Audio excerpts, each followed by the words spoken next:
Okay, welcome everybody to this is the first official um, call in this new series called Sharing the Path. And the purpose of Sharing the Path calls are to bring together seekers from many walks of life. Often it'll probably be students of Ra and the Law of One, because that's the container that we find ourselves in a lot. But the practice is cultivating co-creatorship. So for instance, today, welcome Caroline, inviting our friend Nico, we just met in Philadelphia at the Coming Home to a New Earth gathering, inviting him to share some of what he has created and then invite some conversation surrounding that. So it's a practice of shared discourse and collective intelligence. And there's some principles that we're bringing to the table to help cultivate the kind of culture that we think will be really supportive of sharing the path. So one is we're creating a container to honor free will. So we may, in the discussion, find varying perspectives and opinions. And our purpose here is not to convince each other or to come to one understanding. So honoring the perspectives of our other selves. And then we'll listen deeply to those perspectives and opinions of our other selves, listen for resonance. What is it that is shared that resonates deeply for you? And then if something doesn't resonate, feel free to let it go. And then when we share, the invitation is to share humbly from our direct experience. So share what's true for you, share what you know from your own truth. And in this way, we are creating a practice of sharing the path of the open heart. So again, this is the first in the series, and they're going to be one-offs. There's not a consistent time that these calls are going to be held right now. So the times and dates will kind of be scattered around. But you can find them all on the TOTOH calendar, Temple of the Open Heart. So that's TOTOH.org/calendar. And they'll all be listed there with the blue label sharing the path. Okay, so that was my introduction to what we're up to. Now I'm going to introduce Nico, and then we'll say a little prayer, and then we'll hand it over to Nico for his presentation. Okay, so Nico is, as I said before, he's our new friend that we just met in Philadelphia at the Coming Home to a New Earth gathering. So honored to know you, Nico. And so he created this presentation and shared it at that gathering, and it was really, really well done, so helpful, so beautiful. And I had already been percolating on this idea and just was immediately like, oh, that we need that, we need that presentation to record it and share it as a resource on YouTube, because I think so many people that I've come to know on this journey are really impacted by the learnings from Michael Newton, which is what this presentation stems from. So thank you for being willing to share, Nico. Thanks for having me. Yeah. Okay, so finally, let's have a little prayer and meditation, and then we'll turn it over to Nico.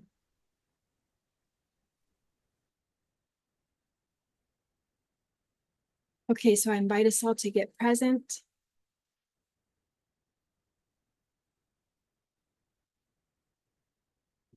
Come into contact with yourself in this moment.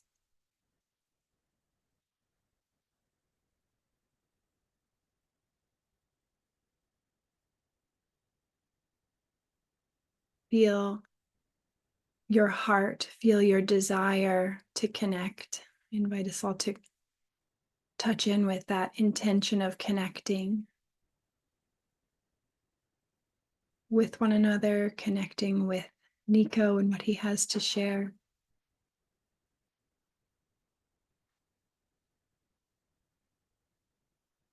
And I invite this intention of connection to be a guiding force for this call.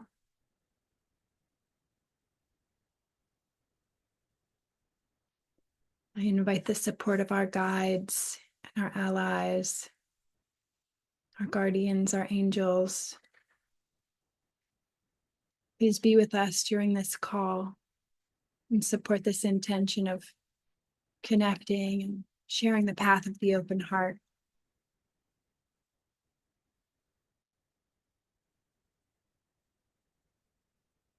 Okay. Thank you. Thank you, everyone. Yeah, so I'll turn it over to Nico, and then at the end, there'll be time for discussion and Q&A. Okay, thank you, Nico.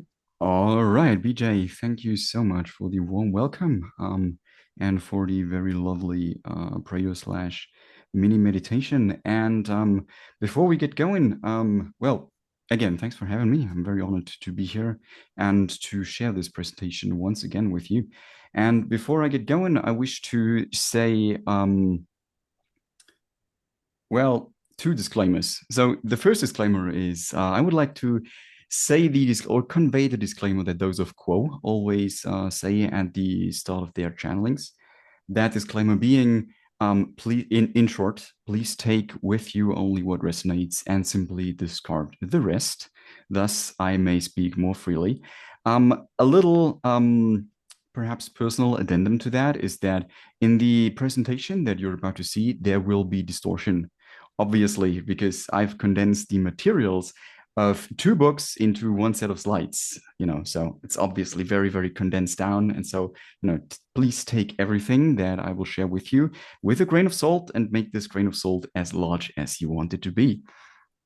Now, the second disclaimer that I'd like to offer is what you're about to see is the typical outline of stations that a soul might experience during its life between lives. This doesn't necessarily mean that this was the case for you or that it will always be the case for you. So, it might be a little different or even completely different for you. So, with these two disclaimers out of the way, let me share my screen and let's get going.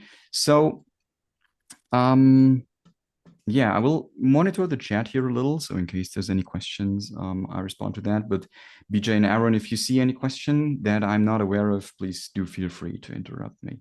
Thank you very much. So sharing is not turned on. You can request multiple presenter sharing for this meeting. Send request. All right, multiple presenters can share. That was quick. Okay, desktop 3, share. Share.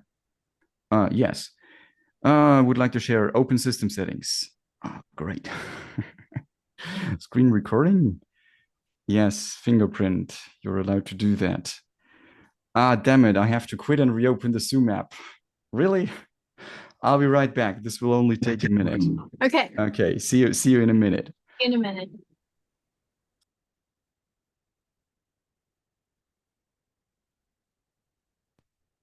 Anyone who would like to is welcome to turn on your video. Everyone's welcome to be seen on the call or not. All right. Hi, everyone. I think this was... that was so quick. That was very quick indeed. I think that was even less than a minute. All right. More time for presentation. Awesome. So, yeah. Attempt number 2. Desktop number 3, share. No warning messages this time. Awesome. Right. Ladies and gentlemen, a short trip beyond the veil, or in other words, the what, how, and why of the life between lives.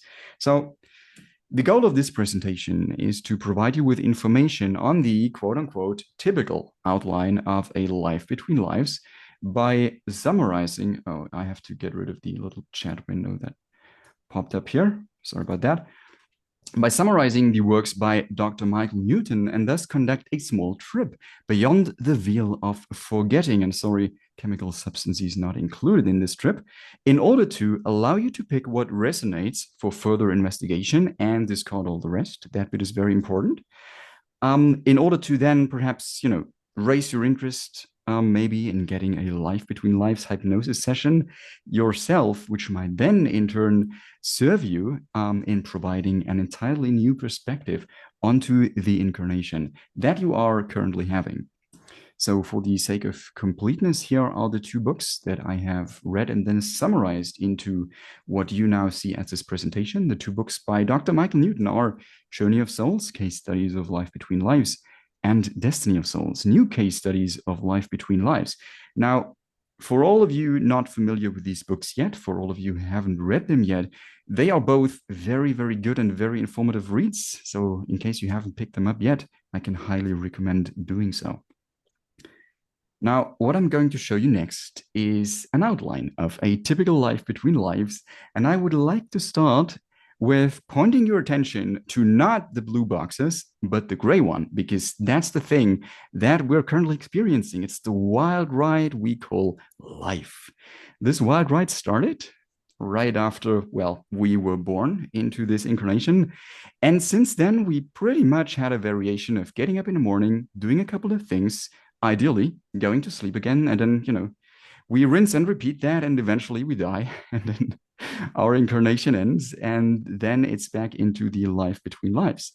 The life between lives, or the stations we experience therein, can be roughly subdivided into three phases, which is the orientation phase, the review phase, and then the planning phase. And in the next couple of minutes, we will go in more detail through each of these stations. Let me just very briefly share with you what these stations are. First of all, in the orientation phase, we have the tunnel.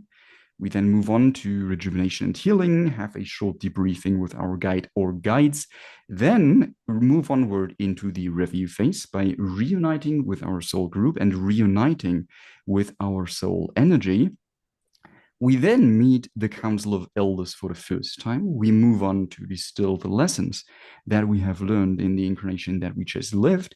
Perhaps there is a second council meeting, although that's not as common as the first one. And then we move into the planning phase. We go into the room that's called the life selection room, or sometimes also, very, very dramatically, the ring of destiny. Then we move into pre-incarnation rehearsals, and then the wild ride we call life starts all over again.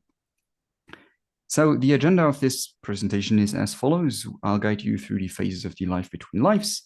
Then I will share three, not one this time, because we have sufficient time this time to share all three case studies.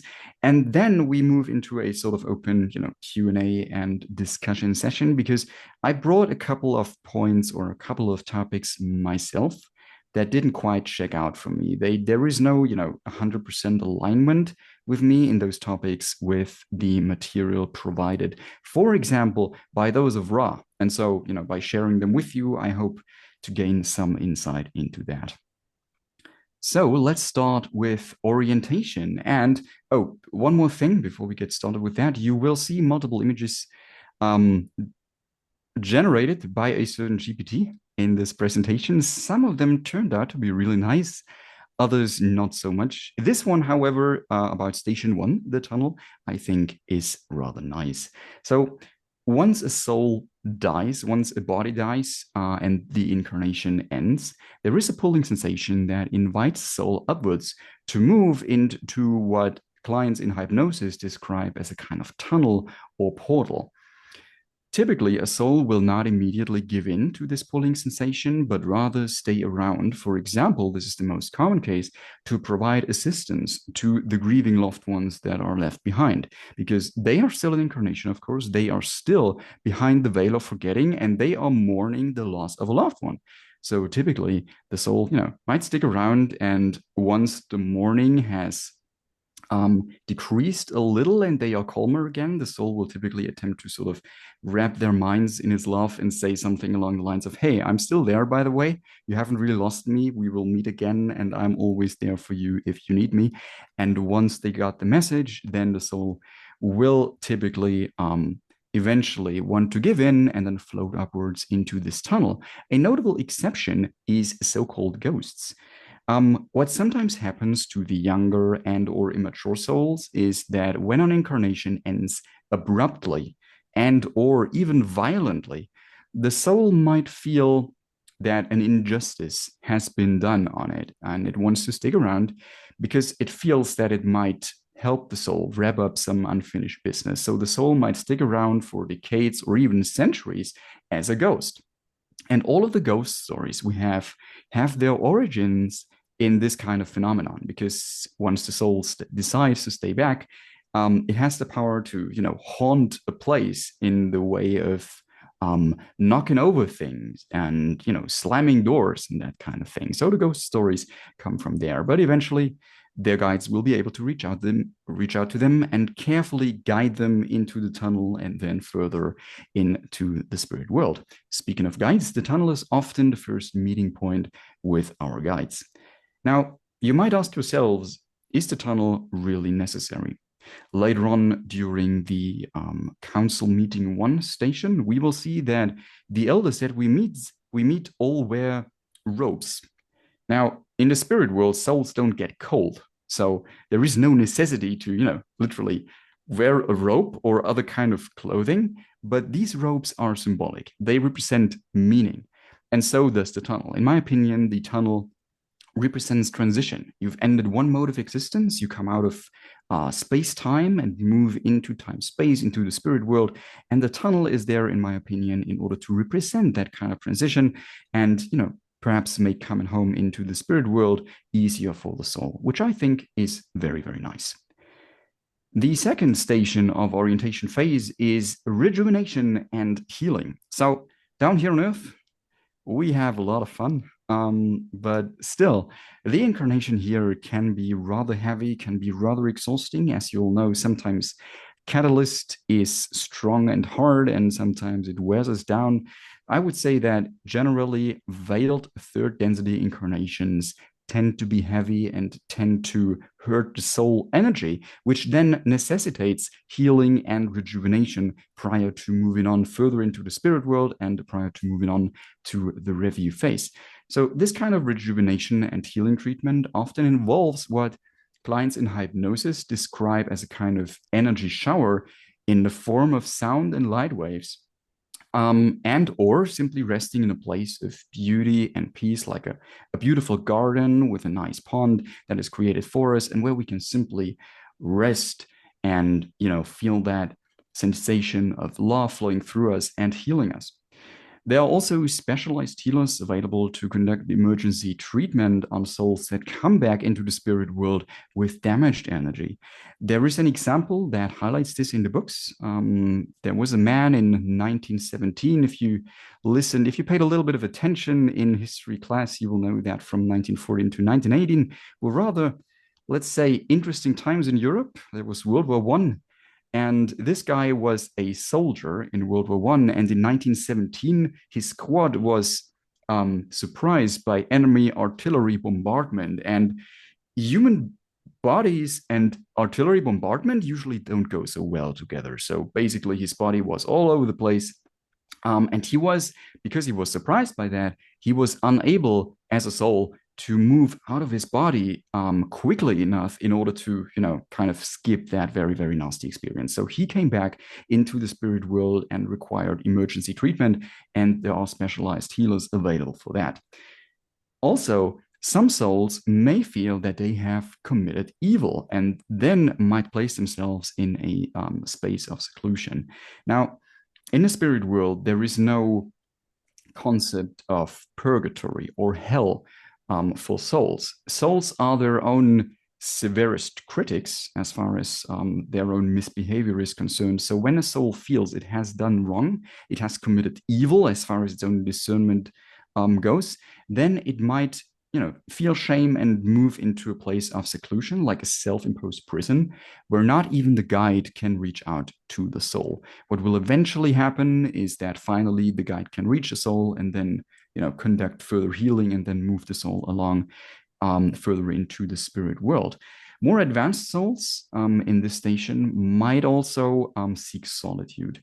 We could relate this perhaps to meditation. The soul simply seeks solitude in order to connect to itself, realign with its true identity in order to move on to a short debriefing session. And this is the next station. And you're probably wondering right now, why the hell am I looking at an image of a bar that looks like, it's coming right out of a Western movie? Don't worry, there will be an explanation for that later on.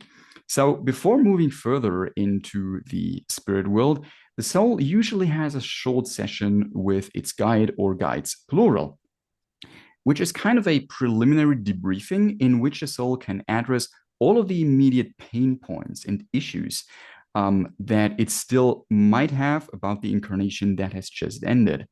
As I said, souls are usually their own severest critics, so this debriefing is really a platform for them to vent off steam, to let off all the anger and frustration that they might hold, and even the resentment towards their guides, and then receive immediate counseling by a guide. Now, you might ask yourself, resentment towards the guide? Hold on, what's that supposed to mean? Well, particularly younger and more immature souls feel sometimes that injustice has been done onto them. For example, this is one of the phenomena that leads to a soul becoming a ghost. There is an example in the books in which a man dies in the early 20th century, if I recall correctly, as a 36-year-old as a result of a heart attack. So he's the husband of a wife. They are husband and wife. They have 3 lovely children, and they are very poor. But they have, in the early 20th century America, have worked very hard to build themselves a nice life. And then at age 36, he suddenly dies of a heart attack. So he goes into the debriefing session and it's like, what the hell? What was that all about? Life was about to get better, and now I died because of a heart attack. Why did you let that happen? Directed to the guide, of course. And then the guide reaffirms to him that this incarnation went just the way it was meant to happen and just the way it was planned, and shows imagery of his wife and children doing just fine, thus calming down his student a little. The guide might also, at this station, infuse the soul with more healing energy. Therefore, you could probably also classify this station into the rejuvenation and healing station. And often the guide will create a surrounding in which the soul feels the most comfortable. And we will see later on, when we look at the case study that involves this kind of bar, that this was the case for this particular soul. So let's move on into the review phase. And before we get any deeper into this presentation, I would like to show you, the hassles that you can sometimes have with artificial intelligence. Here is a short dialogue I've had with a certain GPT. I asked it to create imagery of a soul returning home. And as you can see from the dialogue, I really liked the left image in here, except the 2 floating angels, because they are very cliche depictions, right? Angels with wings and 2, glowing rings above their heads. I didn't like that. So I asked it, could you please just, it's good, but just please remove the angels. This is what I got. It told me, yeah, the angels have been removed. Well, except they haven't been removed, right? Very strictly speaking, these angels precisely have been removed, except that like 10 others have been introduced. So that didn't really get the job done. And the image that you just saw on the left is really the best one I got, even after doing more iterations. So this is what we get. Station 1 of the review phase is reuniting, or the reunification, with your soul group. With your primary soul group, more precisely speaking. I should probably explain primary soul group versus secondary soul group. The primary soul group consists of 5 to 20, sometimes 25 members. The secondary soul group is made up of n primary groups, and is composed of about 1,000 souls. And if the soul has done a job very, very nicely, it will be met with applause and celebrations. Now, what's important is that sometimes the catalyst we need in order to evolve is provided by members of our primary soul group. And sometimes this catalyst, well, it hurts us. And these members being the source of the catalyst leaves an impression of us having been hurt by these members of our primary soul group. So reuniting with our soul group also, of course, necessitates going to reaching out to these souls again and sort of reach a level of mutual understanding and mutual forgiveness. Fortunately, though, there is an underlying current or an all-encompassing atmosphere of endless love, endless compassion, and endless patience in the spirit world that simplifies and indeed facilitates forgiveness. So it's rather easy to forgive our primary soulmates if they have done us wrong or if they have hurt us in some way. This particular station is also the point where you reunite with your soul energy. And this is an important point that I would like to stress. There is a concept called soul duality, which allows for splitting your soul energy. Now, you might ask yourself, have I done this prior to this incarnation? The answer is you most definitely have, because the human body would just sort of get mad if you had brought 100% of your soul energy with you into this incarnation. Like, this would probably fry the average human brain. So most likely you haven't done that. Younger souls are reported in the books to bring about 70 to 80% of their soul energy with them into a body. More advanced souls might bring 30 to 40% or even less than that, which allows then for an interesting concept. Because if you take only, say, 30% into one body and leave 70% back, that's quite a lot to leave back, right? What about bringing that 30% into another body? So how about living parallel incarnations? And indeed, the more adventurous and more ambitious souls will try that, thinking, wow, I will double the acceleration of my spiritual evolution. And they live these parallel lives only to return to the spirit world and find out, wow, that's really exhausting. And I'm facing diminishing returns. So they try that once or maybe twice, and then they sort of leave it and go back to, just having one incarnation at a time, because that's exhausting enough. So that reunification with soul energy, I'd like to say one more thing about that. Souls report, or clients in hypnosis report, that this reunification with one's soul energy feels like tremendous. Like, you got to imagine you still carry the imprint of this heavy incarnation with you, particularly if it was a rough incarnation. That imprint, despite the rejuvenation and the healing that you've received, might still wear you down a little. And then you reunite with the soul energy that you left back. And apparently it feels like being infused with a great healing energy, and suddenly you feel whole and complete again. So apparently it feels really good, and I am personally looking very, very forward to reunite with the soul energy that I have left back. Moving on, you have your first council meeting. The Council of Elders is a body of ascended masters. They are the highest spiritual authority for still incarnating souls. Hence, they are often visualized as wearing robes signifying authority. So once again, they don't wear robes because they are cold. They wear robes because these robes represent authority, right?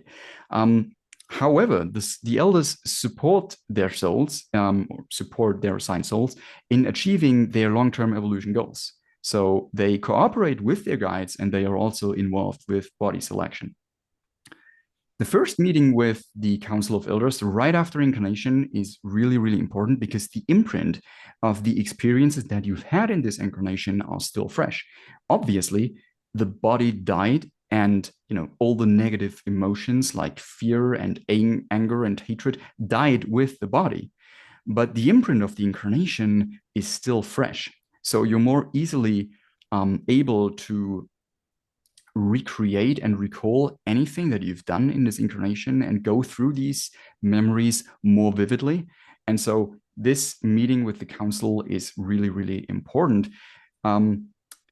the elders are sometimes seen as figures of authority because they are, so far high up the ranks of the spiritual ladder. But their intent is not to punish or humiliate the soul, but to support the soul. And in their questioning style towards that end lies lots of love, compassion, and understanding. But their questioning style is also firm and critical. So they ask the kind of question that particularly younger and more immature souls do not want to be asked necessarily if they know they haven't done a very good job after incarnation. So the Council of Elders has this ability to put their finger on right where it hurts, right? And so sometimes younger souls feel apprehension or even anxiousness before appearing in front of their council. Yet it's important to remember that these elders are there for them in order to support them and not to punish or humiliate them. So once we met our elders for the first time, it is then on us to distill all the lessons that we have learned. In this station, we get the opportunity and indeed the duty to very, very closely examine and analyze every action and every decision that we have made in the past incarnation against the backdrop of our long-term overarching evolutionary goals. This is a very, very tedious and sometimes probably also exhausting process, but worry not. Our guides assist in this process, of course, as do our primary soulmates. This distilling of the lessons is often conducted in school or temple-like surroundings. Short note here, I think there's a good chance that there's not literally, like a temple or a school made of concrete stone in the spirit world. But you have to keep in mind that the client with Dr. Newton is still a human being. And although the superconscious mind is channeled, the information still goes through a portion of the analytical mind that is still active. So we humans associate temples and schools with learning. So it would be natural for us humans to visualize, even in the spirit world, temples and schools as places for learning.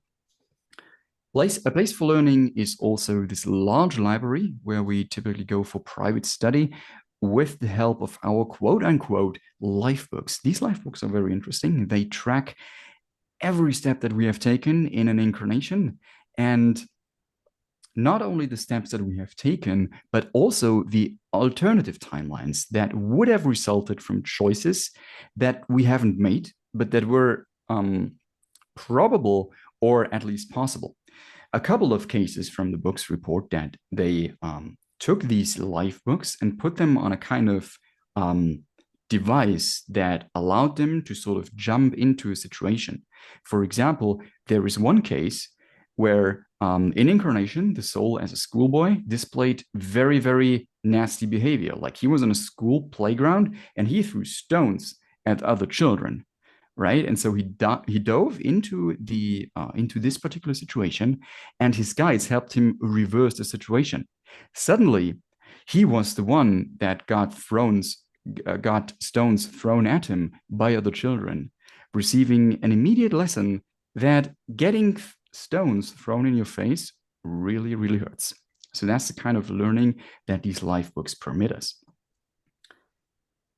After having spent a lot of time, well, not really time because there is no linear time flow in time space, as you know, but having spent a lot of effort distilling our lessons learned, let's say, we move on to our second council meeting.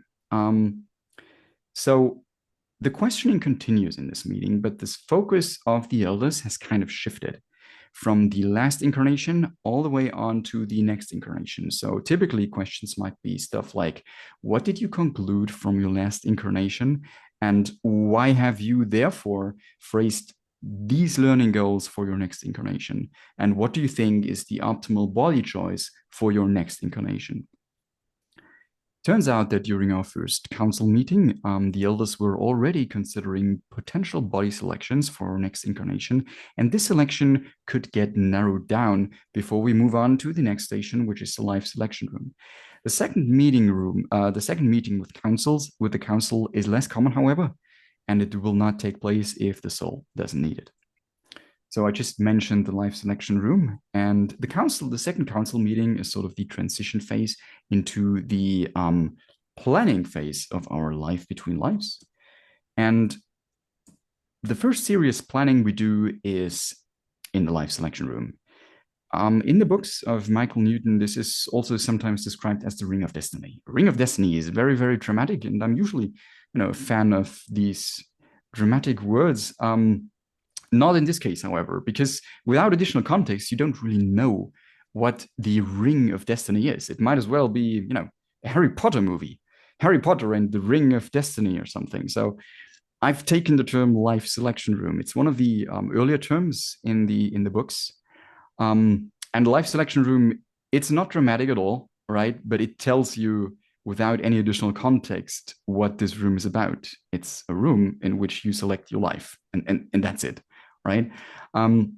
So, well, there is a little bit more to it, as you'll learn. It is a place for viewing the lifelines of a set of offered lives, pre-selected lives, in the form of human bodies, of course.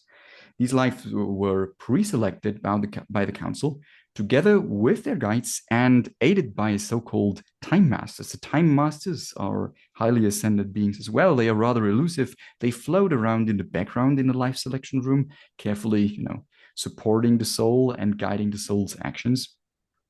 And the goal is for the soul to evaluate each quote unquote experiment in the form of a human body, and then, importantly, choose one. And in order to do this evaluation, the soul can track the lifelines of each body to view the major turning points in this life and indeed stop a scene to enter a body.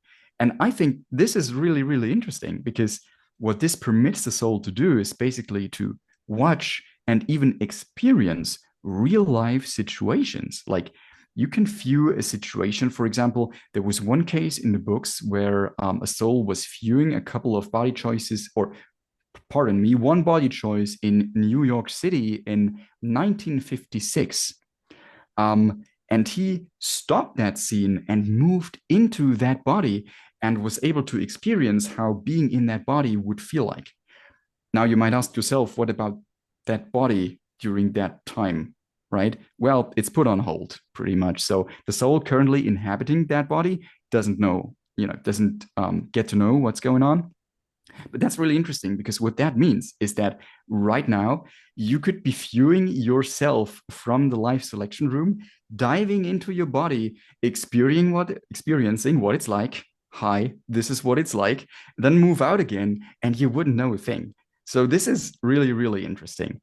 But there is an important hidden conflict there. So you may have already asked yourself that question, and you may have already asked yourself, well, why is there a kind of tree shown in that image? And this is an image that I haven't asked a certain GPT to generate a tree in the center of that image. And when it did, I immediately took that image because I knew it wouldn't get any better. Well, the conflict is, what about my free will? Because if everything's predetermined, if the body was selected, if I've seen all the choices, if I selected all the other souls to be with me in that incarnation, then what about free will? Because after all, the purpose of each incarnation is the exercise of free will. And hence there was this little tree in there because the soul in the life selection room is not shown all possible outcomes of events. And the events still depend on the choices that are ultimately made. So once the incarnation is in progress, the soul, then being veiled, of course, within the body, makes choices. And these choices sort of branch out, right, into a little kind of decision tree. And apparently there is a quote unquote scanning device in the life selection room that allows the soul to track these lifelines, to stop at each major turning point and then to, track further along the lines up into the next major turning point. But at some point, it becomes clouded, like the lifelines become foggy, and then the scanning device isn't able to hold on to it anymore. At which point, the soul cannot see into the future beyond the previous choice anymore. And therefore, each body choice obviously comes with a lot of risk due to all the hidden variables and the decisions that are made while in the incarnation. And this results then in a balance of free will on one hand and the probabilities that come with a chosen life. And on the other hand, we have the predetermined elements of the incarnation. Therefore, of course, the life selection is very, very important indeed. And without careful evaluation, a soul might pick what it might consider afterwards to be the wrong body, and it may, quote unquote, waste the incarnation because it hasn't made the desired progress. Ultimately, though, the life choice is completely on us. So we're not subject to anyone's will but our own. So last station in the planning phase, the pre-incarnation rehearsals. I just mentioned all the other people, all the other souls that we take with us in an incarnation to act on the grand stage play in which we are the main character because we're us, and the other souls are their main characters in their incarnation, of course. They are relating to us, they provide catalysts, and we help each other to achieve our learning goals, right? But this begs an important question, being, how do we identify important actors and junctions in our life? Well, turns out there is a recognition class as a final rehearsal before embarking. Souls typically describe this as, the final cramming for a very, very important exam. So souls go in there and they really study like the little signs and clues and hints that the so-called prompters, these are special teacher souls acting in these pre-incarnational classes, and these signs are given out to the souls such that they may recognize important actors and important turning points in their next life. And all the souls that will be present with us in an incarnation will be present in this pre-incarnation rehearsal class. An example for recognizing an important actor may simply be the way he or she smiles or laughs while in the incarnation, or there is a case in the books where the way a silver piece of jewelry, a silver pendant, sparkles in the sun that triggers like a memory in the back of the head of a 7-year-old boy.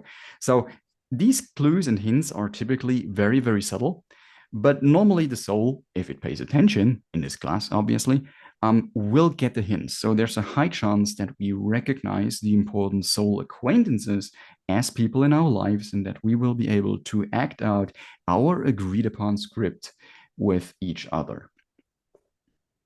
Next up, I would like to share some poignant case studies with you, three this time. And case study 1, well, I've called it the difficulties of staying on track. First of all, I will give you a short introduction to Hester/Ross in case you want to read it up. This is case 13 from Journey of Souls, chapter 5, orientation, and we are in the short debriefing station here. So the subject coming to Dr. Newton is Hester. She's a woman in the real estate business, and she has a very strong and imposing body. She is taller than average for a woman, and she seeks help because she's somewhat unsatisfied with her life, right? She thinks it's unfulfilling, it's too materialistic, and she also feels that she lacks feminine sexuality. She also experiences headaches on the right-hand side of her head, right above the ear. And no doctor could really help her with that. All the doctors she visited ultimately, classified this as being the result of stress, which is like the go-to answer that doctors give you if they don't know what else to say. So in regression, she's taken back to the debriefing with her guide, who's called Claudice, right after her last incarnation in Oklahoma in the 1880s as a man called Ross Felden. Ross committed suicide at age 33 by shooting himself in the head, right-hand side above the ear, due to desperation about the direction his life as a courtroom prosecutor had taken.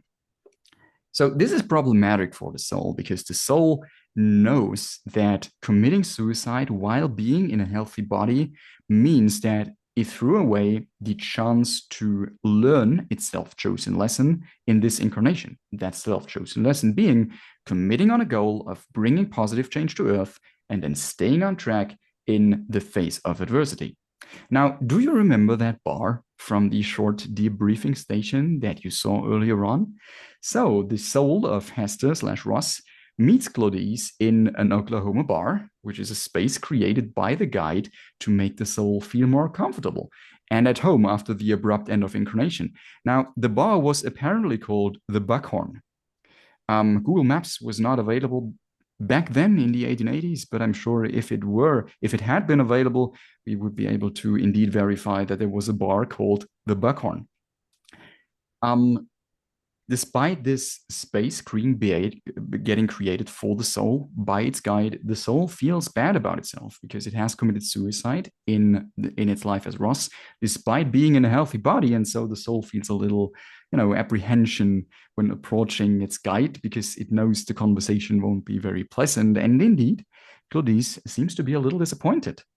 So Ross had studied law and become a courtroom prosecutor in order to defend the weak and poor and to bring positive change to the justice system. But after finishing his law studies, Ross was in debt and felt like he was very ineffectual.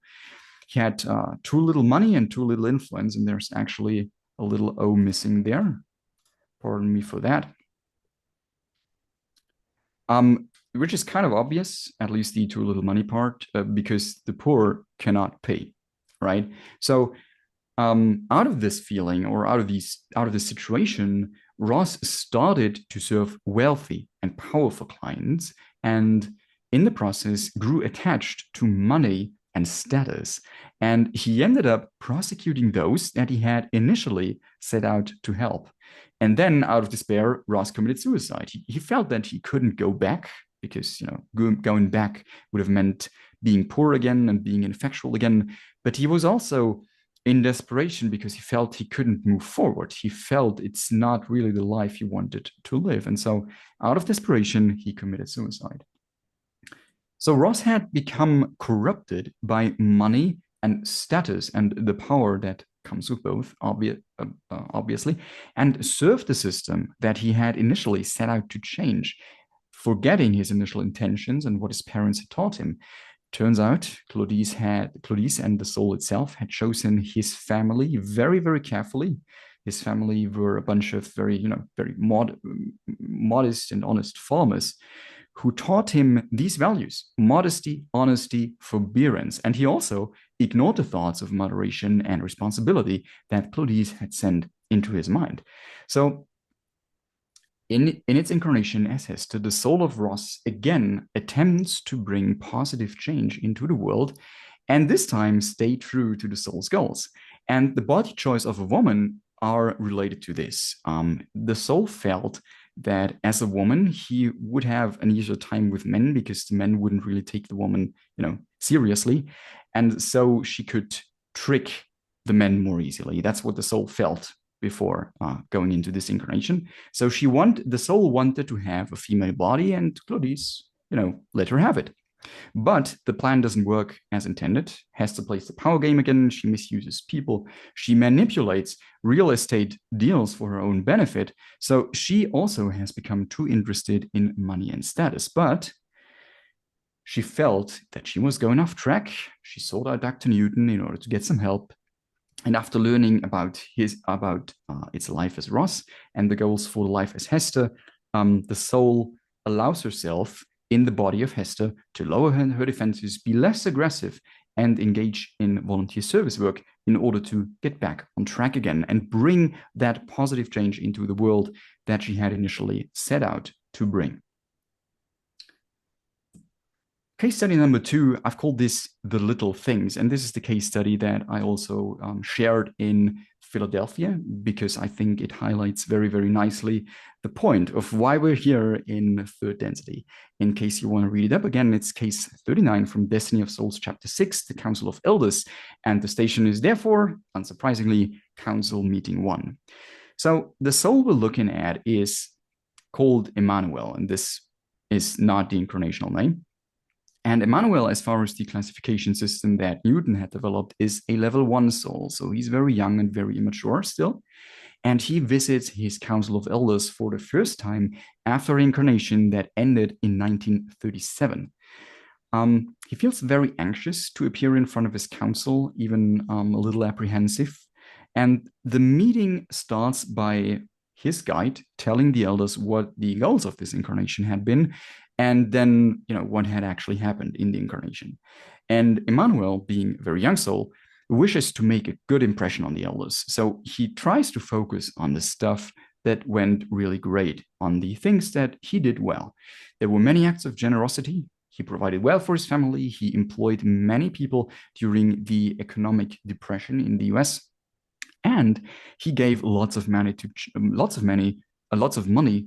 charity. These thoughts, however, are intermingled, sort of, or mixed up with thoughts about how he ran his company that he had in this incarnation, and how he accumulated material wealth in order to feel more valuable as a person. So it turns out he was unable to avoid conflicts, and there was lots of disagreement and anger with his employees that he wasn't really able to deal with in a loving and compassionate way. So there is no deception in the spirit world, and the elders in particular, they know everything about us, right? So they immediately notice what's going on. They notice how Emmanuel is trying to position himself in the best possible light, rather than taking an honest look at his own achievements and especially his own shortcomings. So they remind him of the importance of accepting himself as he is, with the same unconditional love that the elders have for him. And towards that end, they remind him of the quote unquote bus stop incident. And Emmanuel is a bit confused at first. He cannot actually remember the incident, but the memories soon come back. In this bus stop incident, he was in a hurry on his way to his office, carrying briefcase. And then he passed a bus stop where a woman sat, and the woman, out of desperation, sat there and cried. And he sat down with her, talked to her, and hugged her and told her that she would be all right. And after a couple of minutes, her bus arrived. She got up, she had stopped crying, and told him, "Thank you, I'll be fine." And then she got up, and then she got on the bus and left. And the two of them never met again, as far as this incarnation was concerned, anyway. And so that incident having taken only a couple of minutes, Emmanuel is very surprised that the elders would bring it up, because a lifetime of donating to charity, and this particular bus stop incident, which was only like 5 minutes, again very short, is what they are interested in. What the hell? So there is no actual interpretation in the books for this particular case. So I've brought my own. So remember that disclaimer I showed earlier on. Please take with you only what resonates and discard the rest. And this is particularly true, like even truer than true for this particular interpretation, because it's highly subjective. It's only my own. So it might be complete bonkers. Okay. So the elders support us in achieving our long-term evolutionary goals. That's their job, that's their responsibility. And as you know, we are here in third density, space-time veiled illusion. And in this third density, our goal is to learn the lessons of love through service to other selves, in order to activate the green ray energy center to a sufficient degree. That is, if you wish to graduate into fourth density positive. Of course, for our friends acting on the negative side of things, the curriculum looks a little bit differently. So donating to a charity, in my opinion, is mainly a yellow ray activity. You could argue that donating shows a little bit of goodwill, or donating is the result of a little bit of goodwill, which could indicate a certain activation of the green ray too. Although, and this is a remark that Gary has made, I hadn't considered it, but it's a very, very valid and insightful remark. You can donate to a charity without the green ray being involved at all, because donating to a charity can also be a perfectly self-centered action, right? If you do it, for example, in order to attain social status, then you're not interested at all in actually helping other people. You're only interested in serving yourself. So the focus of the elders on the bus stop incident therefore becomes all the more important, because this was a spontaneous act of love and compassion by Emmanuel for another self. He didn't know the woman. He just saw the woman was in pain, was in desperation, and he showed this spontaneous act of love and compassion. And in terms of the activation of the green ray energy center, this little act of compassion and love, therefore, has, in my opinion, a much higher significance to the elders than all his years of donating to charity. So, this case could be seen as an example for how the elders always have a soul's long term evolutionary goal in mind, even when the soul hasn't actually realized yet what these long-term evolutionary goals might be, and what the activation and crystallization of the various energy centers has to do with its spiritual evolution. In this example, it seems that Emmanuel is not aware of these concepts yet, and yet the elders, of course, help him nonetheless. So, final case study. I've called it the TOTOH Catalyst for Two Souls, and I would like to introduce you first to Sandy and Keith.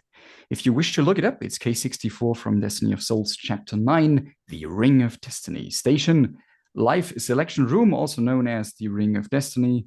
For reasons previously mentioned, I called it the Life Selection Room. So, Sandy is the client that visits Dr. Newton, and she is the older sister of Keith, both of which belong to a large family.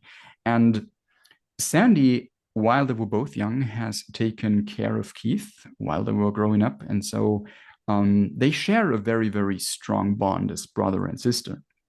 And Keith is a very, very hot-headed person, apparently. He lives as though he has some kind of death wish. So he always, drives fast cars, and he gets into conflict with the law and stuff like that. And with his very capricious lifestyle, Keith has sometimes hurt the people who care about him. Then, suddenly, Keith is diagnosed with amyotrophic lateral sclerosis, short ALS. Please don't ask me what that is. At age 27, apparently, very shortly, it's a degenerative disease that basically leads to a degeneration of your muscles, ending with even the muscles that are, necessary for sustaining your life. So it's very nasty, and there is pretty much no chance you survive it. So indeed, he dies 2 years later when Sandy shuts off his life support systems. Sandy and Keith are companion souls, so they belong to the same primary soul group, but they are not primary soulmates. In their group, as you might have imagined, the soul of Keith is sort of the fun-loving prankster who, over many centuries, has had a couple of incarnations in which he showed very, very little consideration for the feelings of others, and again has developed this pattern of hurting the feelings of others because he simply didn't care. And then he goes into refuse again, of course, and together with his guides and his soul group, he decides, or the soul of Keith decides, that it needs to learn the lesson of humility. Keith is a soul of temerity, and then therefore asked for a body that provided with a challenge that would be so potent that it would be able to learn the lesson of humility in only one incarnation. And there is lots of warning going on by his guides that the lives necessary for such accelerated learning can be very, very rough indeed. But Keith, the soul of Keith persists. He really wants to learn that lesson quickly.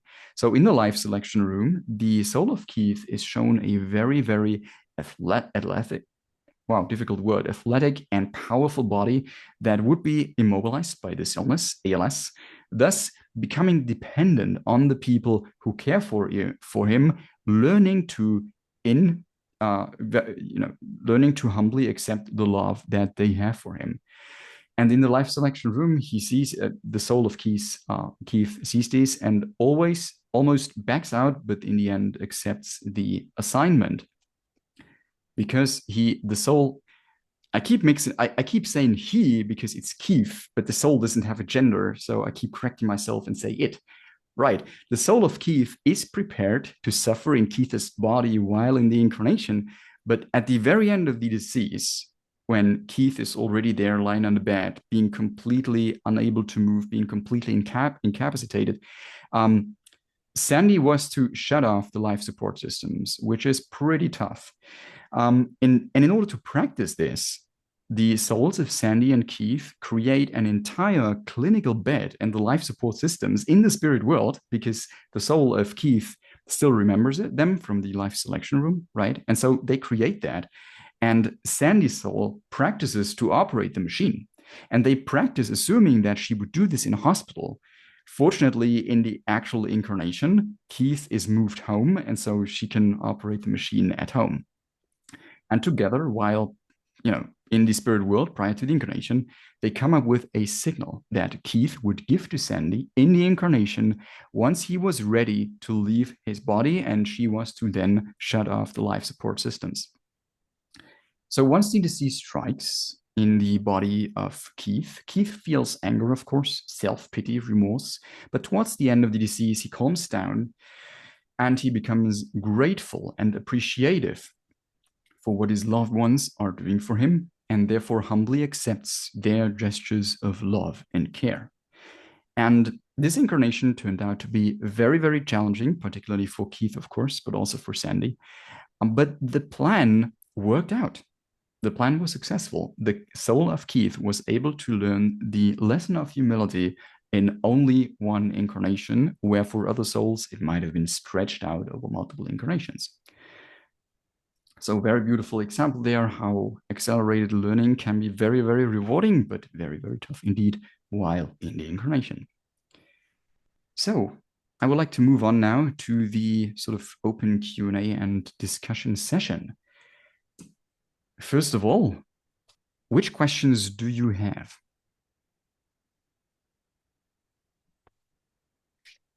Thank you so much, Nico. That presentation I'm just touched by how much kind of digestion you've done of that material and to deliver it in such a clear form. Orlando had a question in the chat earlier. Orlando, are you still with us, and would you like to share your question?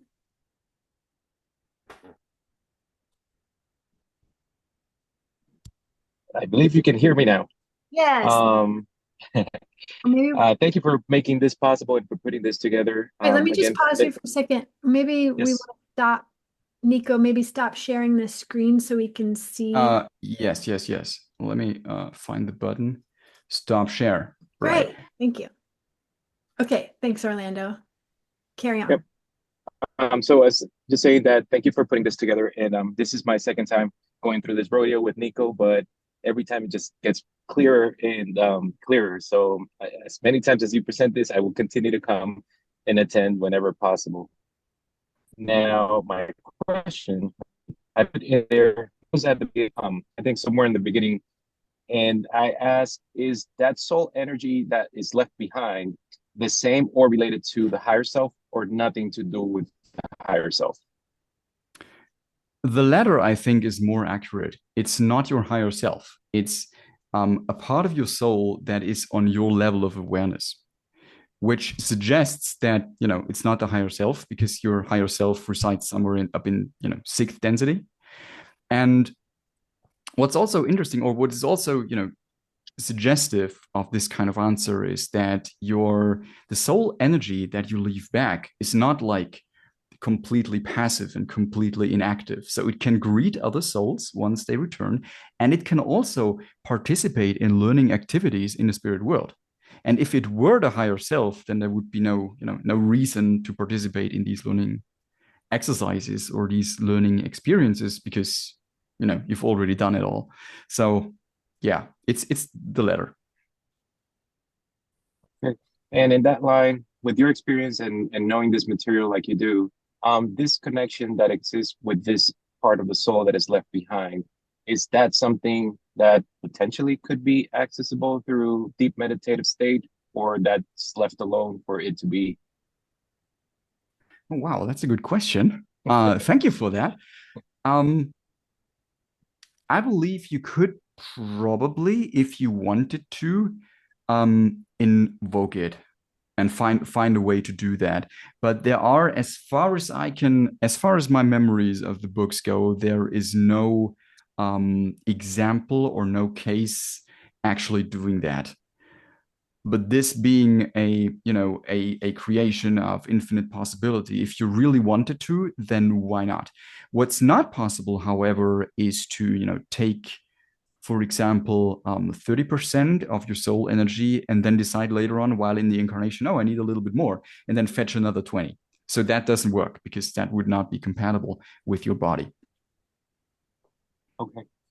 So where I'm going with that is I am in the process of programming a past life regression thanks to a contact that Collins made and gave to me. So whatever information I learn or gather, I am more than happy to share once I go through that experience. So this is something I'm going to be taking into that session and see if there is some way to contact or access whatever is left from the soul that is not completely incarnated here in third density.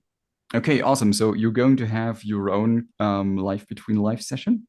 Yes. That is absolutely awesome. I wish you all the best of luck with that, and that you receive all the answers that you wish to receive. That's awesome. Thank you, sir. Thank you for this presentation. It was wonderful.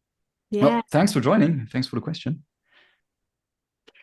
I just want to make a note. Anyone who has questions, feel free to raise your hand or drop it in the chat.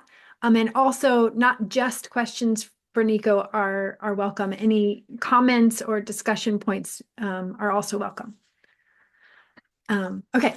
Yeah. Also, congratulations and excitement for your upcoming session, Orlando. Okay, let's hear from Caroline.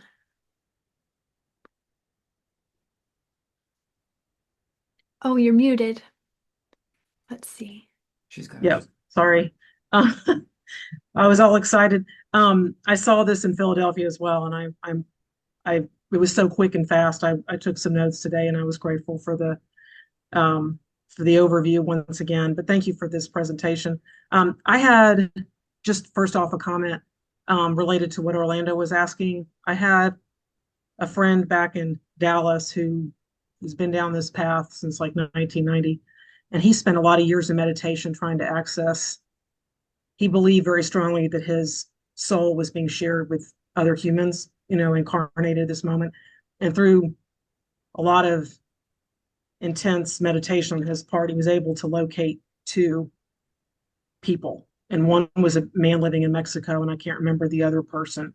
But he was being guided through an entity known as Eagle Feather. And it was a very interesting story. But he had made contact and actually went to Mexico to visit one of these two soul beings that he shared with, and it was the most fascinating story. And so I will say that I have actually witnessed this in this lifetime. Wow, let me jump in very shortly. So first of all, hi Caroline. It's very nice to meet you here once again. So, and that's interesting. So what you're saying is that this particular soul that you're referring to has split its energy into 4 parts in total, three living incarnations, and one part being back in the spirit world. Yes. Right. So 3 parallel lives. Right. That is impressive. I would love to hear the opinions of that soul about this experience once it has returned to the spirit world, because that must be bloody exhaustive. Oh, it was so over my pay grade at the time of my own awakening that I couldn't comprehend this at all. But I was thinking of John as you were talking about this, the fact that he actually met this guy in Mexico that he was guided through this eagle feather, but he talked about how their souls they'd all fractalized and they were sharing the same energy. And he said when he met this man in Mexico, it was like meeting him. We know about I am you, you are me, but meeting himself in a very deep soul way, and it was just the most beautiful story. So I wanted to share that. I'm wondering. Sorry for interrupting once again, but I'm so curious how that conversation must have went on. Like, hi there. Basically, I'm you. Sounds crazy. Want to have a beer? Yeah, I know. Yeah, it all started in deep meditation on some interesting astral planes, and then it wound up being like a physical meeting. It was just incredible. So I wrote, my first question was, is the primary soul group consist of humans who've passed on? I'm thinking of like catalysts I've had in this lifetime, soul group people, but they're still existing here on this earth plane. So what happens? I go before these people, so to speak. I enter the portal of transition and these souls are still alive here, are the soul group only those that have already had an incarnation and are in between lives, or can they? I didn't understand that part of it. Yeah, okay. Thank you very much for that question, because that allows me to clarify something about the primary soul group.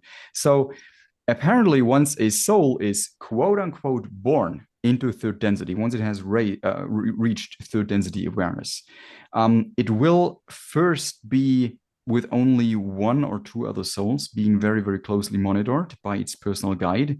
And then after a couple of incarnations, it is assigned to its own study group. And this is the primary soul group. So from then on, the soul is part of this group of perhaps 20 to 25 soul groups. And they will be often have incarnations together as people down here on Earth or somewhere else. And they will share all the experiences they've gained. They will discuss it afterwards. They will often appear as each other's spouses, for example, or brothers and sisters and parents and that kind of thing. So the primary soul group is the group that you stay with for quite a while. Although, as these souls learn, some learn quicker, others learn more slowly. So the ranks are kind of thinning as you progress. And hence, for very advanced and very mature souls, the primary soul group may consist of only 5 souls.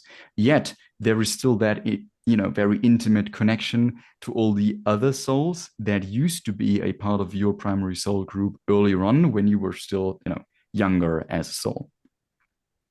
Does that answer your question? Yeah, I think so. The gentleman I was speaking of, he did some interesting work on me. I specifically asked about soul groups with him and myself. And I listed some people, and it was like, yeah, you worked with this person 4 times. You worked with this one 5. And I like literally had specifics on, what our relationships were. Mm-hmm. So I was just curious about that. Also, how do these people that are under hypnosis and Dr. and I haven't read the book, so I've got them both, but I just ordered them. How do they describe council members, spirit guides, ascended masters? They look like energy. I'm like seeing these pictures and I'm thinking of them, of course, as physical beings because, we're humans. We go to what's in form. How do they appear and where are they? Are they in a distant galaxy far, far away? I'd love to know as a human being, how do they appear to those that are seeing this in their hypnosis? Well, I can't give you the location of the spirit world because I really don't know. And it's not in the books either. So it seems to be that there is the spirit world. You may have noticed that the background of the presentation that I just shared was a misty white, and the reason for that was that the souls describe the spirit world as being composed of shades of brilliant light. So this seems to suggest that they are simply in a parallel mode of existence, because there is not this vastness of the black universe that we can see from down here, right? If you look up into the sky, everything appears to be black with the exception of stars, obviously. So it seems that the spirit location, it's not like this star houses the spirit world, right? It's simply a space that encompasses all and nothing at the same time. And that's everywhere and nowhere at the same time, being simply a time-space mode of existence. But that's about how well I can describe it. So I can't give you any precise location. So your other question was, I think, how they appear. How they appear. Well, first of all, a soul or a human being in hypnosis, in the superconscious state, will always see what it expects to see. Hence, when people with strong religious beliefs, for example, a very strong Catholic belief might suggest that there is purgatory and hell, and if you've done wrong on other people, you will be punished. And so when this kind of entity moves into the superconscious state, it might see its elders, for example, as very, very authoritative figures, although this effect wears off as soon as the soul then realizes they are actually there to help me, right? So this is one part of the answer. The second part is that souls can, Well, they are white. They have different colors, but they are strands of energy basically, and they can project using thought certain aspects of them towards other souls. For example, it seems to me from the cases that a lot of souls relate to other souls more easily when all of the souls involved show human features of the incarnations they had together. But it's not necessary. It's only like, in order to aid recognition and, aid communication, perhaps. Okay. Thank you so much. Did I answer your question? Yeah. Are there follow-up questions? No, I put down, do they look like energy people? I was just curious, but no. Well, very interestingly enough, one additional note, we have down here on Earth, we have stories of ghosts that have like very spooky looking eyes. Well, apparently, this piece of energy has a concentration of energy right where you would assume the eyes to be on a human being. And these eyes apparently are black holes, which is like super scary to the average human being, right? And so I think some of the ghost stories might have their origins there. Thank you so much. Thanks for asking. Yeah. Yelena, you had your hand up. Would you like to say anything? Yes, I just want to, as I heard the Orlando, you are going to have your hypnosis session because I'm a practitioner for Dolores Cano for QHT. So I just want some alert you maybe to, I heard I'm already a little bit frightened for my colleagues because this is your high expectation, but I do hope you could, Orlando, to do before some work. Meditation is very important. And let's go. And yeah.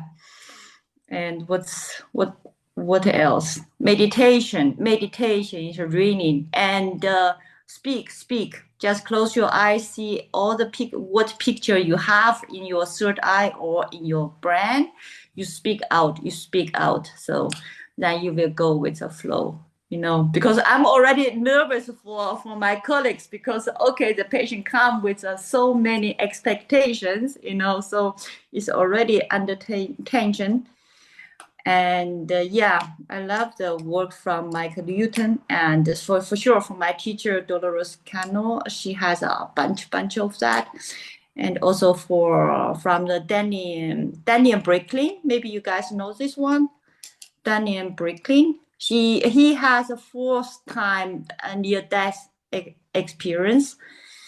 So if we are just talking about the elders, just like Nick, you said, they can make a projection, and because I went through at least 4 or 5 hypnosis, so if we say my experience is they do not have body. Sometimes it's geometric, the light geometric, and I know there's a being. I heard the voices, but it's not voices. It's not a human saying the voices. I know what they are saying, but without saying it's telepathic. So my experience, or I have there are no figures, no human person body I could see or sense, but I sense that. I can hear their voices, but there are no voices. So this is my experience in that.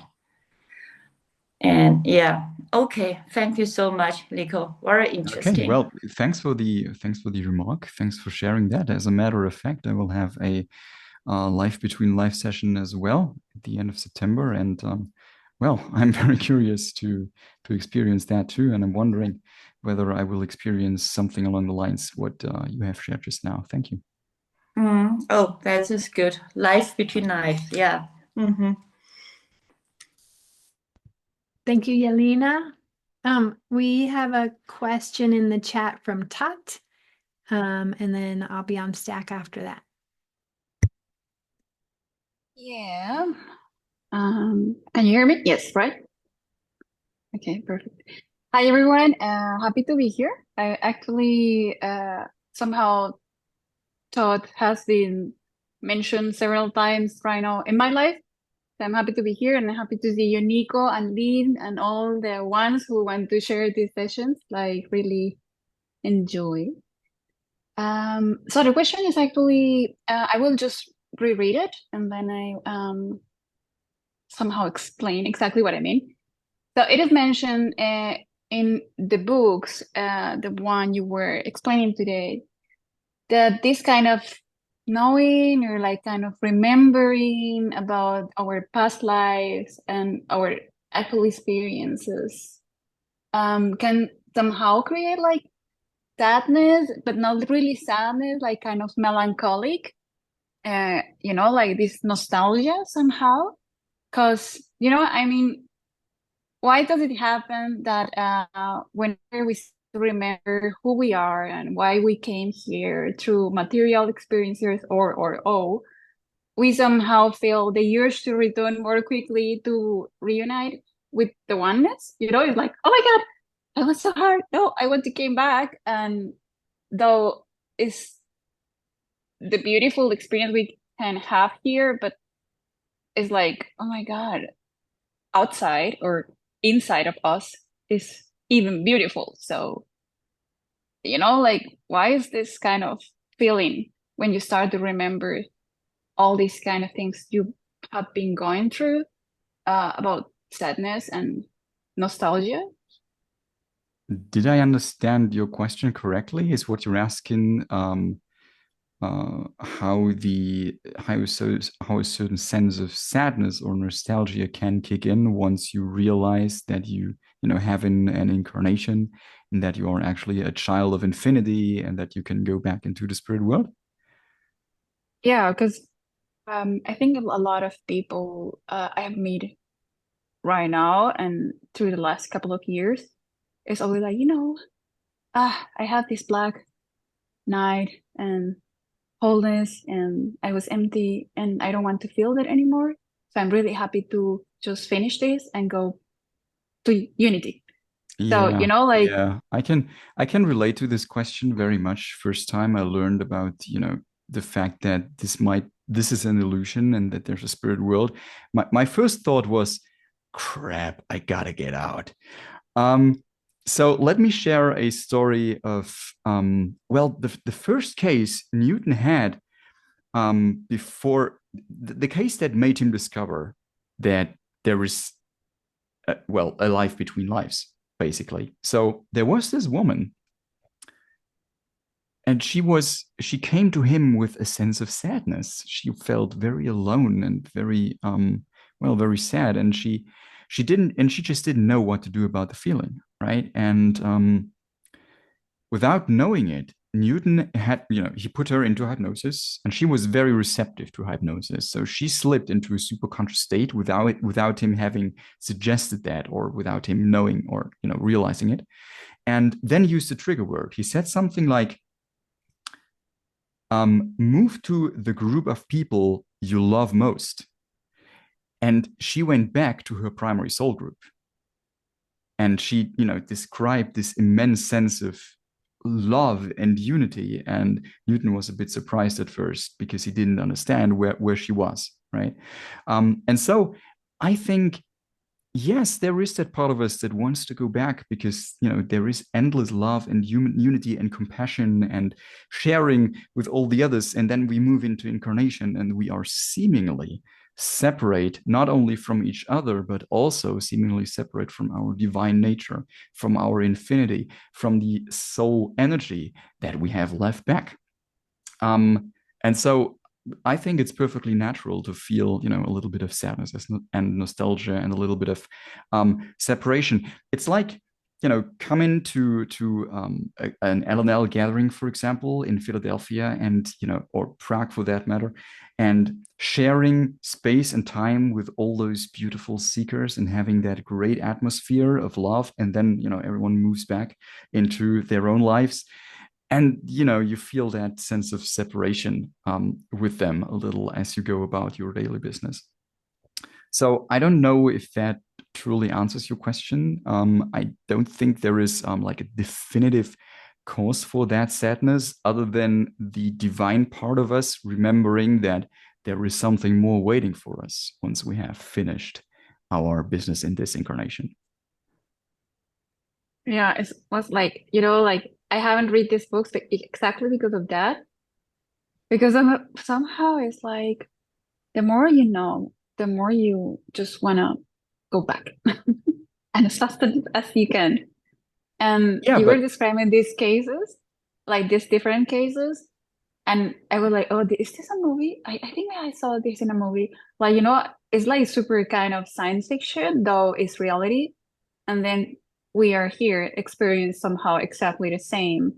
And in the way you start to remember your, I think your virtues start to de develop, like, you start to exactly to hear, to see, to sense. And then it's like, oh my God, this is so much right now. Please, I don't Mhm. want it. Yeah, sure. So you just said a very, very, very important sentence, which is the more you learn, the more you want to go back. And this was, I can relate to this so much because this was my initial reaction as well, except I started to accept eventually that I'm here for a reason and that going back into the sense of unity will only mean that I was not able to take the responsibility to improve my life. Because if your life is truly the masterpiece that you want to have, then you would not have that inclination of going back. And you're here because you have chosen to be here. This incarnation was your choice and yours alone, right? And so if there is this feeling of sadness and nostalgia and that desire to go back, all I can offer is a kind of, these are beautiful feelings. So maybe the word countermeasure is a bit out of place, but I will use it nonetheless. The only countermeasure I can offer is, look at your life and look at the responsibilities you got to take and turn your life into the masterpiece you want it to be. That's obviously a lot easier said than done. But I'm currently, working on that, and it's had a positive effect, let's say. Yeah. So thank you. Anyway, it's just like maybe in the books, maybe read the like disclaimer. If you read that, you're going to be a little bit, you are going to practice humbleness. Thank you. Right, thank you.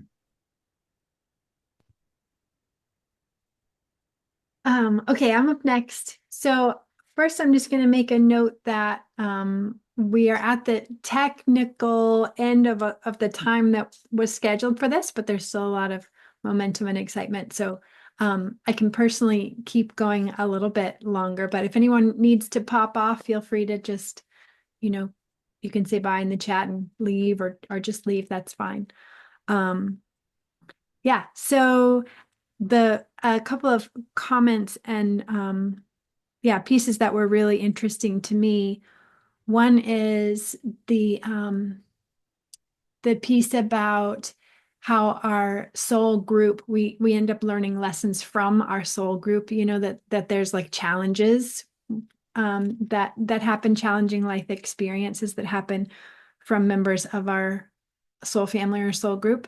And that reminded me, that pinged for me a book called Little Soul and the Sun that's written like in the format of like a children's book, and it only takes like 10 minutes or something to read it, but it's a really impactful book if anybody hasn't already seen it.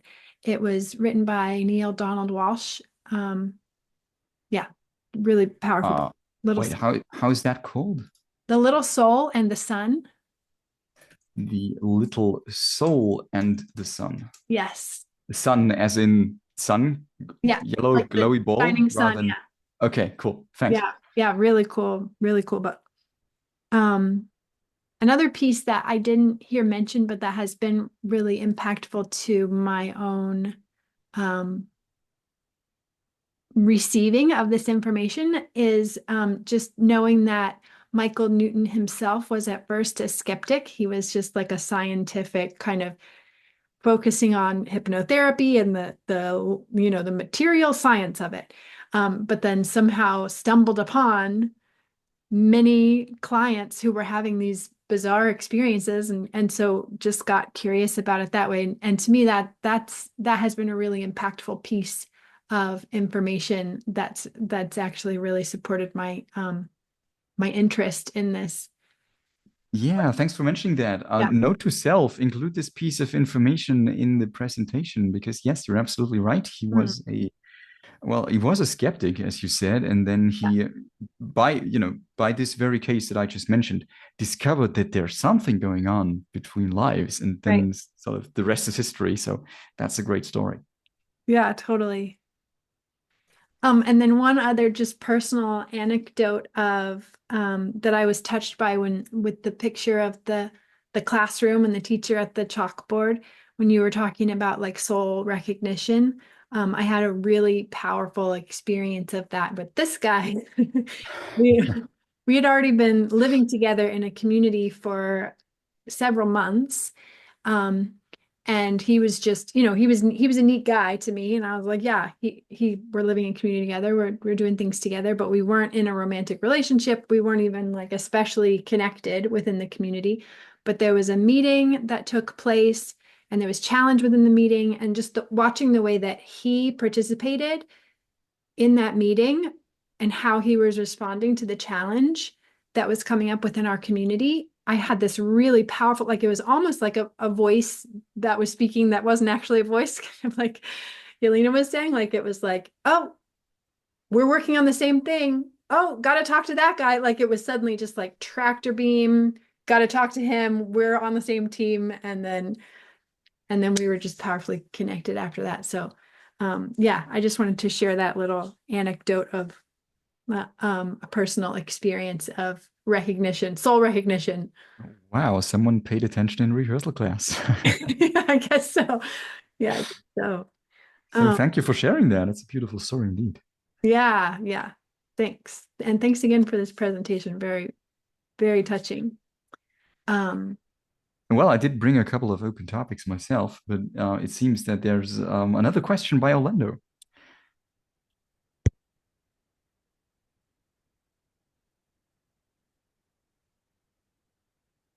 You're still muted, Orlando. There we Can go. you hear me now? Yes. Yes, we Yep, can. excellent. Okay, so a couple of things. To Yelena, I appreciate your advice. I'm going to go there with lower set of expectations so that I don't get myself into a situation I don't want to be. I'll be open-minded. I am open to the meditation part before I engage in an adventure of life regressions.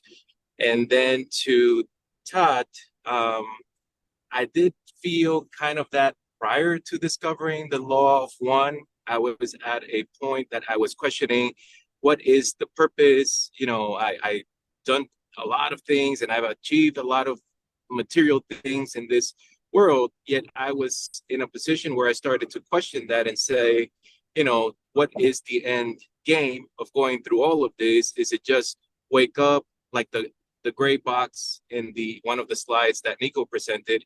Do I wake up, brush my teeth, get ready, go to work, go to sleep, and do this over and over again?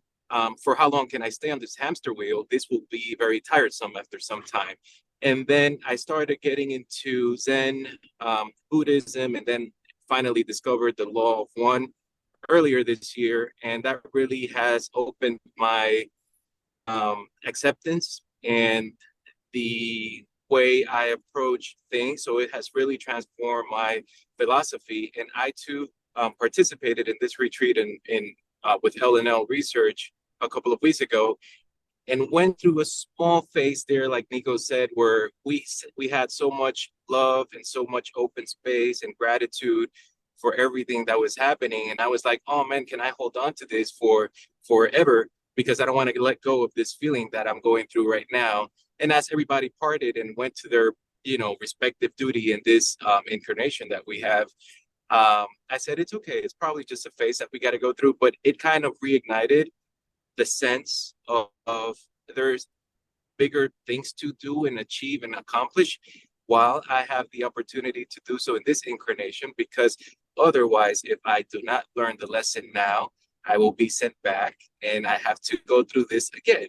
So with the biggest open heart that I can, I'm trying to integrate experiences as they come. I'm already part of them. It's just, do I play the resistance part, or do I play the allowing part in such an experience? Those were my little contribution there. Thank you. Thank you very much for sharing. And can I just say, these car seats that you're in, they look fantastically uncomfortable. So please take care of your back, mate. And yeah, I think this is one of the reasons why the soul of Ross was so worn down once he had committed suicide in this particular life, because you can't just hop back in and start your incarnation as an adult, right? You have to start as a baby. You have to go through childhood and adolescence with all of its quarrels, and have to spend years again, discovering who you truly are. And it can be a beautiful journey, right? You've learned some stuff in the previous incarnation, so you're not really revisiting the same challenges as the same entity, because it's like an upward spiral. And despite perhaps an abrupt end to an earlier incarnation, you are now a more elevated and more enlightened entity. So you have a different perspective onto things, but it's still like a repetition, and it may feel, well, less than optimal as far as your long-term progress is concerned. So yeah, I agree with you.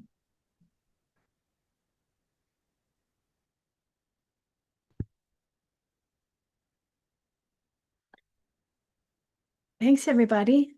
I also just want to share, I really am touched by what you shared, Tot, and the emotion behind it, and just that experience, I think, resonates for me and probably many people who were on the call and who will hear this. So thank you for being willing to share that, the kind of grief and the longing that I think we all experience, the fatigue, the exhaustion, like, are we there yet? When are we done?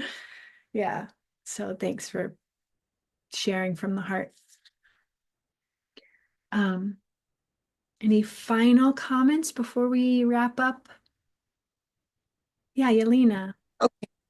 I feel same like what Tatiana you feel, and the sad loneliness since I was child. And I was so happy since I found Law of One. I searched a lot before in Buddhism and so, and I can say I have not really find that so deep like by Law of One. The sadness, first I want to say, we living here in one body, one personality, but so based on my experience of hypnosis, one person lives so many entities, souls before parallel in one body. So our memory, our feeling is not just this one being feeling, but our feeling is a lot from the other life. Still, they are penetrated. There's one body, but many kind of different incarnated soul share this one. So the feeling is memory sometimes from the others. And also, I think the sadness, I have very open still so often. More I learn, same like you, more I feel I have that down moment. So in those moments, I just read the books, which comfort me a lot. And I know the deeps, I think, no, that must be the case. Indeed, I think most likely we are wonders. The wonders are more close to the love, the central sound there. And it's really so attract. You want seek because the attraction of that love is so strong, much, much stronger than the normal, say, third density. They are a little bit far from that. They are not so attract that. But since the wonder come from there, and the memory is still so strong, the attraction to that. So we feel sad because we used to something way, way better than here, you know. So I think this is a memory feel that I want home. I want get out. You know, just this week I say, okay, why I sign up? Okay, after this incarnation, I will chill there for 10 billion years. Will never come, decide come here again. For I need to chill there for 10 Earth year. You know, so yeah. But the sadness I think is also deep in our quite fresh memory of that love. Yeah, yes, because of separation, we are in illusion. We think in our human body, we think we are separated. We are separated. So in the moment, I always say, I say I am. If I say I am, I feel connected again, plugged in again. You know, it's a little bit better and a confirm sentence for me. If I say I am, I close my eyes, I feel that again, the one. So I'm back for short moment. Don't open the eyes, blah, again here. Oh my God. Okay. Yeah. Thanks, Yelena. We have a final comment from Aaron, and then I think we'll wrap up the call. Yeah, you brought up wanderers, and Ra also calls the wanderers the brothers and sisters of sorrow, and we're talking about sorrow. And a part of me thinks that the sorrow that we feel when we're in these lifetimes is not a byproduct of necessarily the difficulty of this lifetime. It's in fact the main point of why we're here. Like, we came knowing it was going to be a sorrowful experience because we're in a sorrowful world where there's so much suffering, and it's so hard for us because we know that there's a much more beautiful way available, and it's hard to witness it. But we came for that, and it may be really the primary purpose of why we're here is to allow ourselves to feel that and to transmute it through our acceptance of our sorrowful experience. And I feel like when Ra teaches about balancing the polarities of third density, it makes me think about the opposite of sorrow. The opposite of sorrow is the perfect feeling of connection to the Creator. And they go hand in hand. It's like sorrow is joy, but it's just focused on one half of it. And there's quite a lot of depth available if we allow just allow that more and more, which is a lesson that I am constantly attending to for myself. But anyway, it's a wonderful discussion. Yeah. Thank you all for sharing. Yeah, thank you all for all the wonderful questions and all of the sharings of the open heart. I did bring a couple of topics myself. As you've seen the presentation in Philadelphia. You know that there's 3 questions that I brought, but turns out they weren't even necessary because there were so many questions out of the assembled seekers. So thank you very much for that. Maybe we just need a part 2. I saw Neil in the chat before he popped off and said he's ready for part 2. So we can think on that one. I'll message you. Oh yeah, cool. Let's do it. Thanks, everybody. And let's just take a moment to say thank you again to our guides and all support who allowed this call to be and for the connection to take place. Sharing our gratitude out. Thank you. Thank you. Thank you all. Take care. Have yourselves a good one. Bye bye, everyone, and thank you. Bye. Again. Next time. Bye.